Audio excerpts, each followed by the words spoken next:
Figures revealed today show the alarming scale of child sex abuse church in Australia.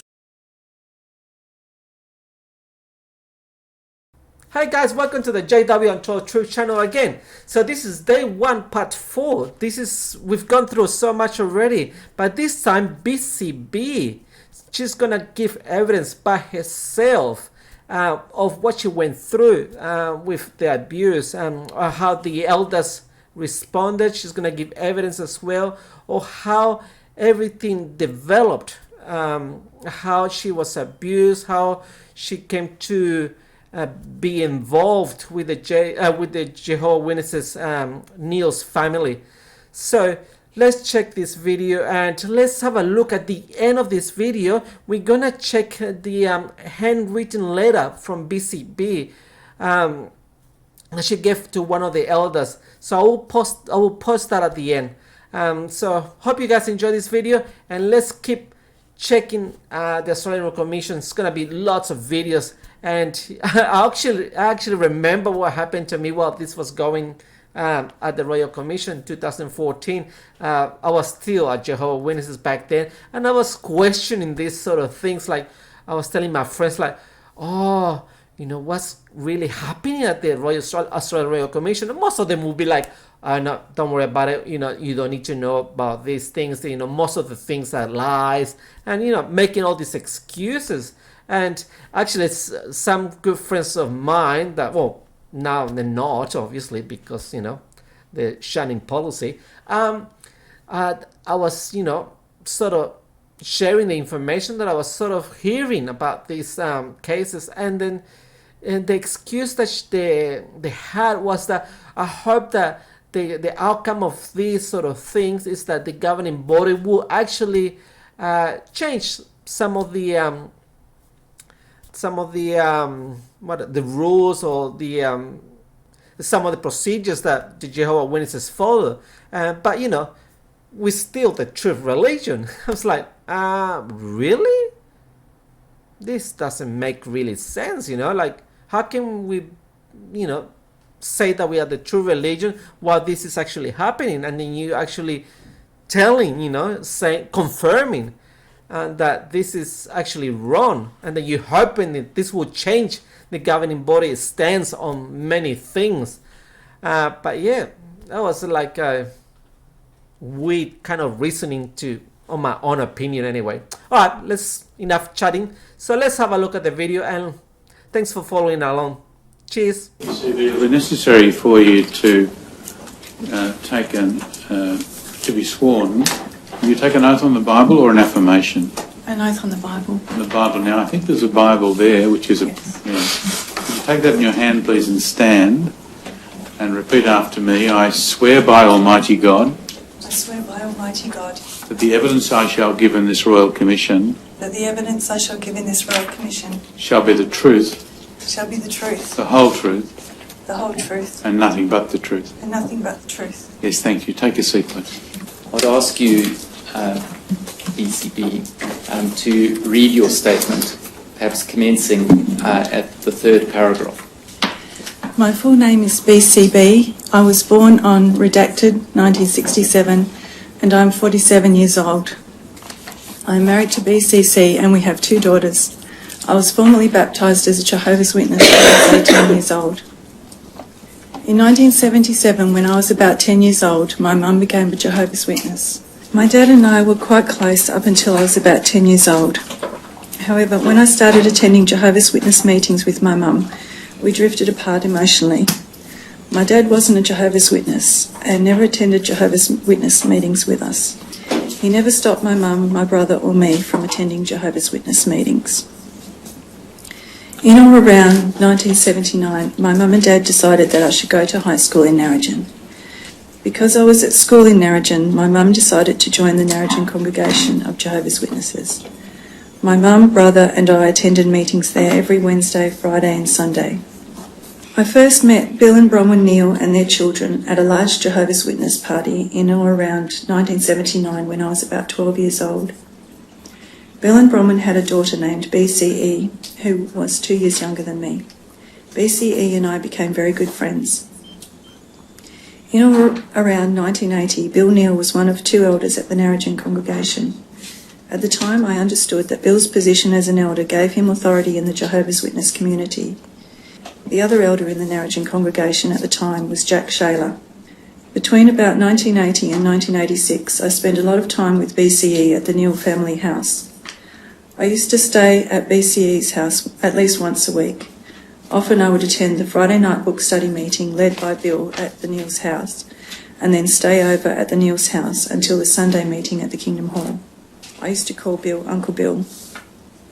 I remember that Bill would discourage BCE and me from forming friendships with other children who were not Jehovah's Witnesses at school. The Neal family always seemed to me to be an affectionate family, which I really liked. For example, everyone always kissed each other on the lips when they said goodnight or goodbye to one another. I remember that Bill and Bronwyn were very open with their kids about sex. Bill would often make sexual jokes in front of me. Later in 1982, I was again staying over at BCE's house. On this night, as I was saying goodnight to Bill in the hallway of their house, he kissed me goodnight on the lips. Initially, this did not seem unusual to me, but he then stuck his tongue into my mouth. I pulled away and looked at him in shock. He looked at me and gave me a queer, smirk-type smile. I found myself half smiling back. I was so surprised by what he had done that I just froze. I didn't know what else to do. Every time I stayed at the Neal family house after that night until the end of 1986, I had to endure Bill tongue kissing me goodnight. This often occurred in the hallway just outside BCE's bedroom. I felt like I couldn't say anything about it because I was worried that I would get into trouble and that Bill would belt me like he belted his kids when they were naughty. Every time I thought about bringing what was happening to me out in the open, the consequences were too scary, so I stopped thinking about it. I felt like no one would believe me. On one occasion, in or around 1983, Bill and I were out doing door-to-door preaching together. I remember that at some point we were alone in Bill's combi van. Bill said to me, "What shall we do about our little problem?" I said to him, "I don't know." Bill then asked me, "Do you want me to talk to Brother Shaler about it? You know, if I do that, though, your mum and dad will find out." I replied no to Bill because when he mentioned that my parents would find out, I got scared. One night, in or around 1984, when I was about 17, I stayed overnight at the Neal family house. While I was showering in the bathroom with the door locked, I heard a noise. I looked up and saw Bill perving on me over the top of the shower curtain. I guess he must have been standing on the basin to be able to see. I don't know how, but I assumed that Bill had unlocked the bathroom door from the outside. I screamed, "Get out," at Bill, and he left the room. Bill and I never spoke of the shower incident. On 26th of October 1985, I was formally baptised as a Jehovah's Witness in a ceremony that involved being submerged in a pool of water. At the baptism, many of the other girls wore modest swimming costumes with t-shirts over the top. I remember that Bill refused to let BCE or I wear t-shirts over the top of our swimming costumes. In or around 1985, when I was around 18, I noticed Bill's behaviour towards me became more sexual. He used to say things to me in front of his wife Bronwyn and in front of BCE like, "You're a nymphomaniac, and if you weren't in the truth, you'd be a prostitute." What he said didn't make sense to me because I was a virgin.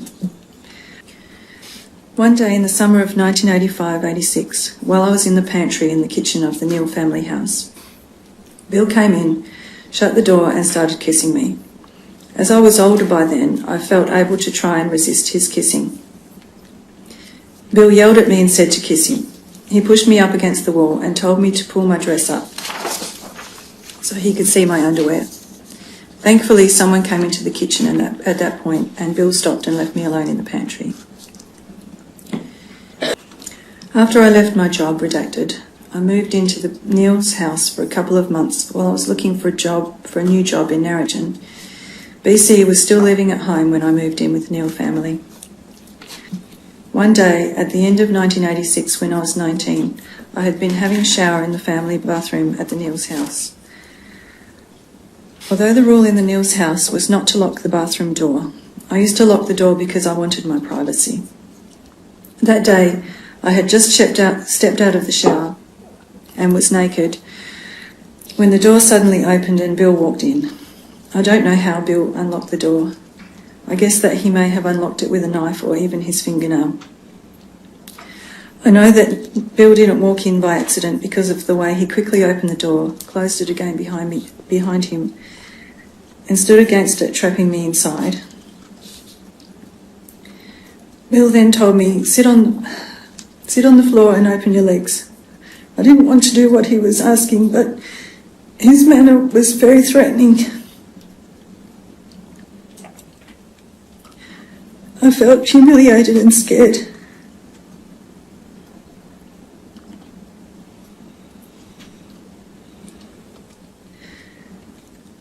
Angus, would you be able to read the next one? I felt humiliated and scared. Bill then started fondling me and put his finger in my vagina. He then told me to stand up, and he proceeded to perform oral sex on me. I felt disgusted and uncomfortable. I knew that sex was something that people were meant to enjoy, and I remember thinking that there must be something wrong with me, because I didn't like what was happening.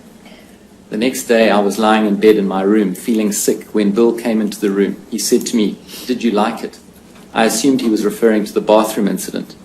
Pointing at his crotch, he said to me, "It's better with this in." I asked him to leave, and he did. Once he had left the room, I got up, packed my bags, and went home to my parents' farm without saying goodbye to BCE. In or around early 1987, I remember telling BCE that I had been seeing a couple of boys.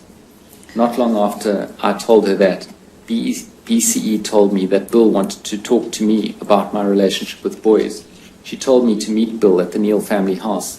Even though the meeting was at his house, I understood that I was being asked to see Bill in his capacity as an elder, and that I had to do as I was told.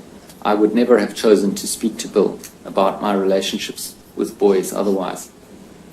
When I got to his house, Bill asked me to wait in BCE's room. He came into the room and asked me, can you show me your boobs? Although I had come to expect this behavior from Bill, I remember feeling shocked that he was asking me this. I remember that I let him look down my top. I don't know why I did what he asked. Looking back, I feel as though he could control me.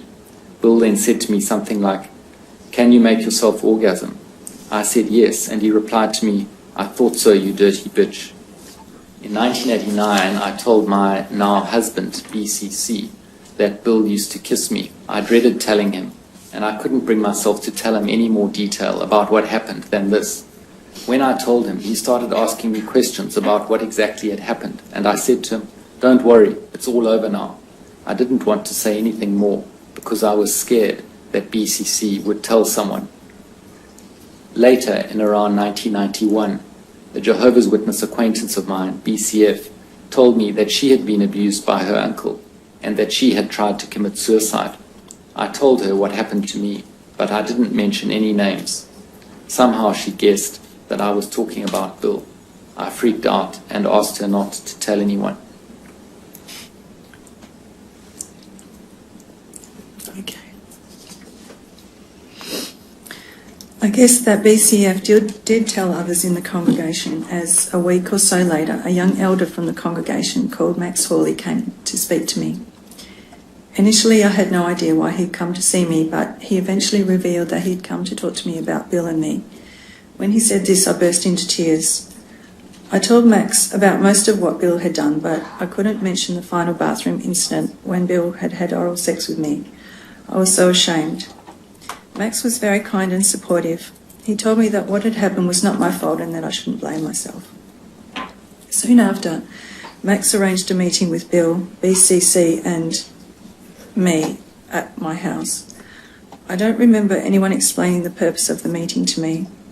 At that meeting, Max said to me, I believe Bill asked you if you wanted to see his penis and you said no. I assumed that he was referring to the incident in the bedroom the morning after Bill had oral sex with me in the bathroom, even though I had not told him about this incident myself.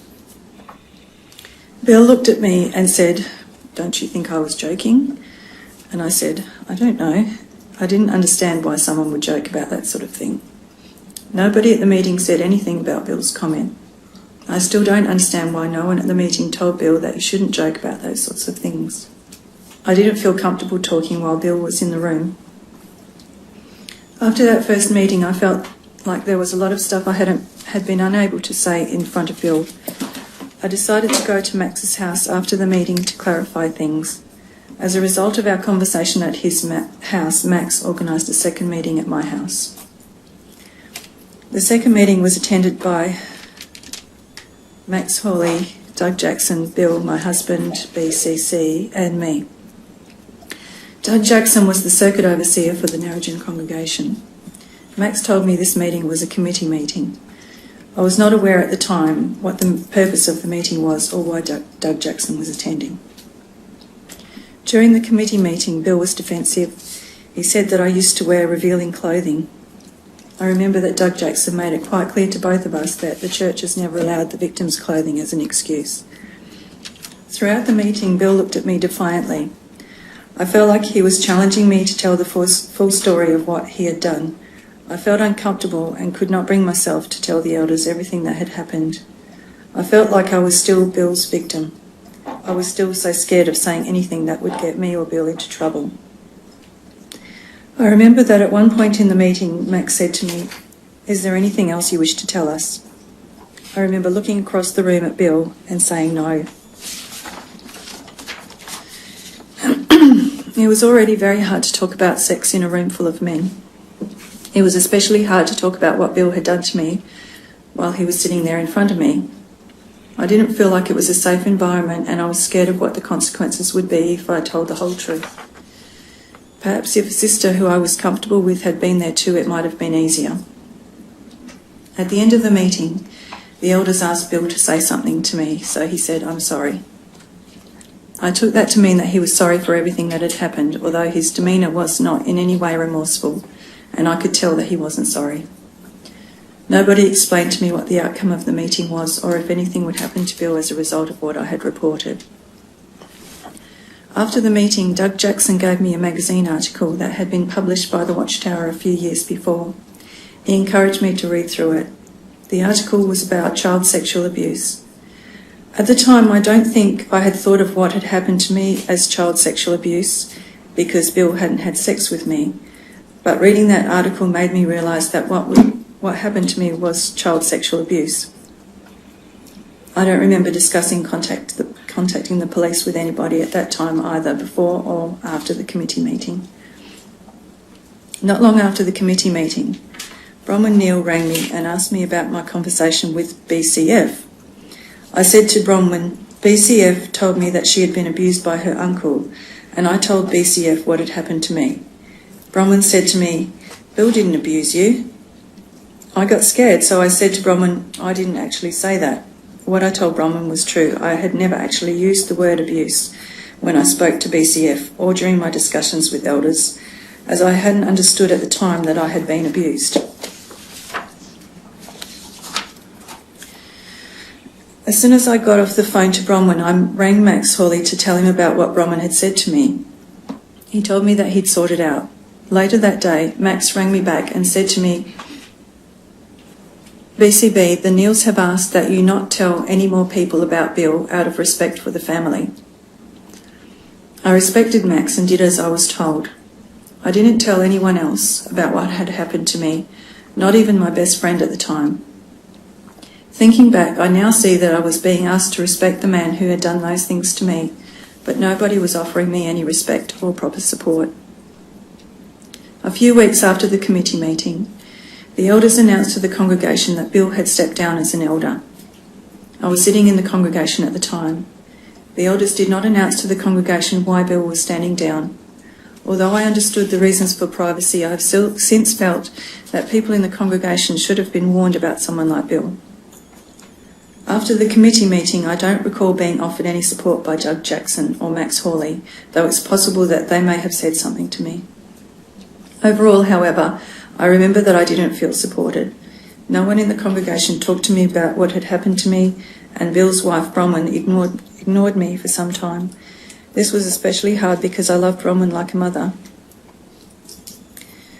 Even though I had reported what Bill had done, I was still expected to attend book study meetings that were being held at the Neils house. I continued to see Bill several times a week at congregational meetings and at annual district conventions. Everything just seemed to carry on as normal, but I felt physically sick every time I saw Bill.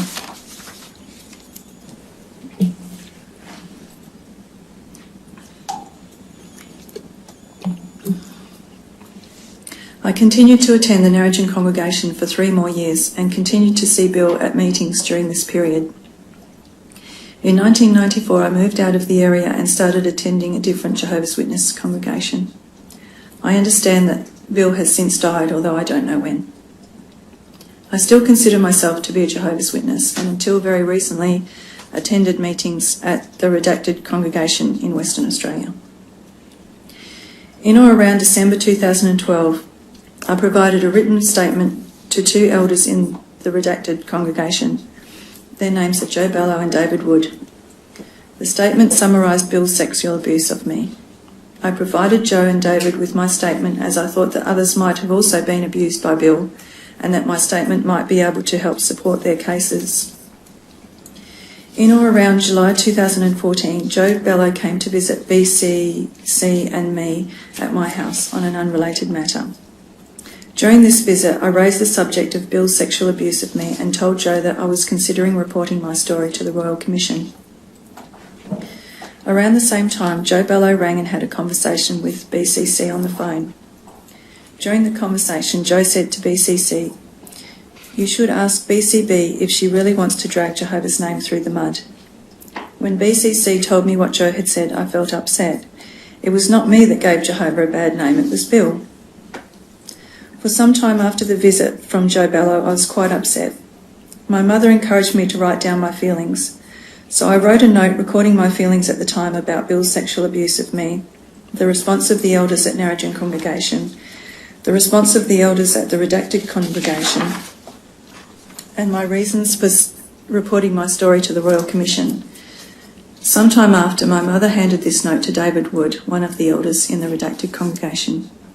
The handwritten note is at WAT.0001.002.0497.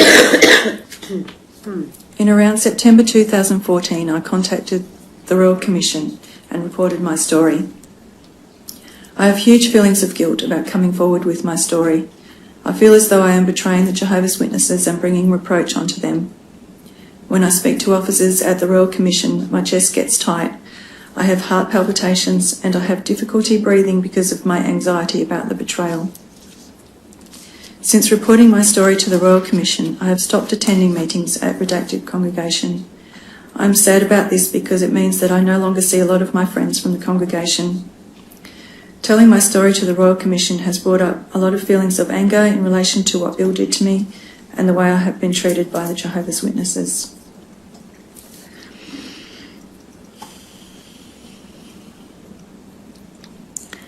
I've spent too many years suffering over this whole situation. It has held me back from living a normal life, and I really want to move on. The abuse definitely changed who I was. It destroyed my confidence and my self-esteem.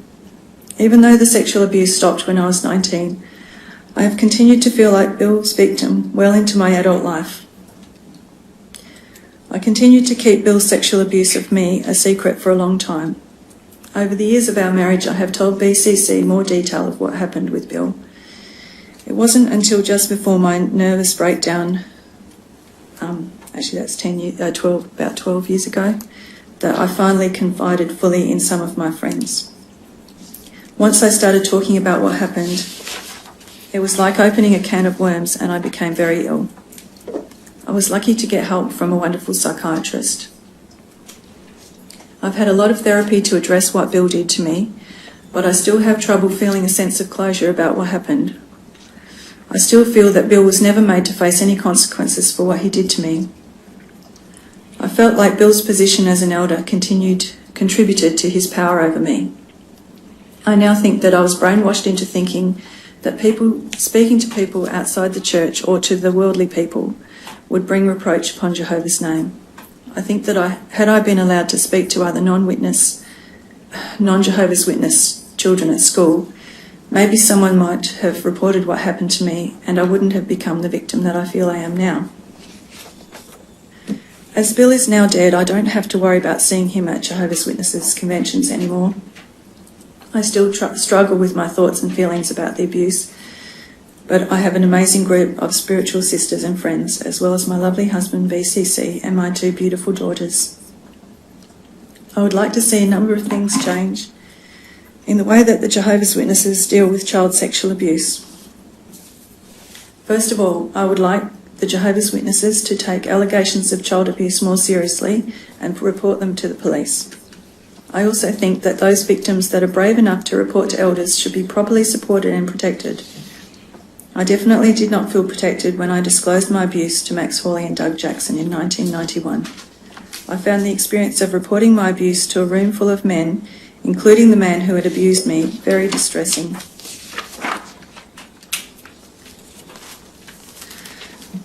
I've never been offered any compensation by the Jehovah's Witnesses for what happened to me. I've never made any claim for compensation because I didn't think that I would be entitled to any. I'm worried about what others will think of me asking for compensation. I know that many people have been through worse suffering than me in their lives. I don't want more than I'm entitled to. I only want to be treated fairly as a victim of abuse that was perpetrated by the member of the Jehovah's Witnesses. I just want fair and just compensation for what Bill did.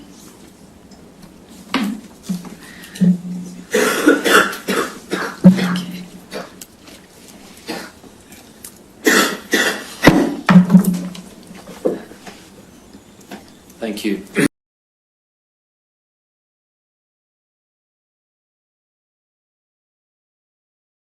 I feel like BCE was redacted, was trying to protect herself. I feel like when they asked Max to tell me not to tell any more people, they were trying to control me again. Why did Max go along with this? Did he check with the CO before he told me that? I feel like they got away scot-free. Even though Bill is dead, he didn't pay any consequence really. I feel like I've done so much therapy and gone through so much pain, and yet I still have the trouble with feeling closure. I feel like if I ask for compensation for this, I am being presumptuous. After all, he's dead. What can he do? I think that there are other people who have been through worse suffering during their lives than me. So who am I to complain or to ask for compensation? At the same time, because the authorities know now, as well as all the professional people I've dealt with over the years, psychiatrists, etc., know I was abused by an elder in the Jehovah's Witness organization, I think it would be a worse witness if I wasn't treated fairly as a victim of abuse by a member of a religious institution. Joe told BCC that I should ask myself if I really want to drag Jehovah's name through the mud by reporting it to the Royal Commission. But I haven't done anything wrong. Bill was the one to do that, not me. I'm worried about what others will think of me asking for compensation, that I'm a greedy, selfish, lazy person who just wants the easy way of life. I don't know whether I need to talk to the CO or if the Royal Commission will send someone else. What do I say anyway? I'm afraid to speak up about what I want. I need someone to tell me what I'm entitled to as a fair and just compensation. I don't want more than I have a right to, but I don't want to be treated like the Catholic Church and swept under the rug or paid out to hush me up.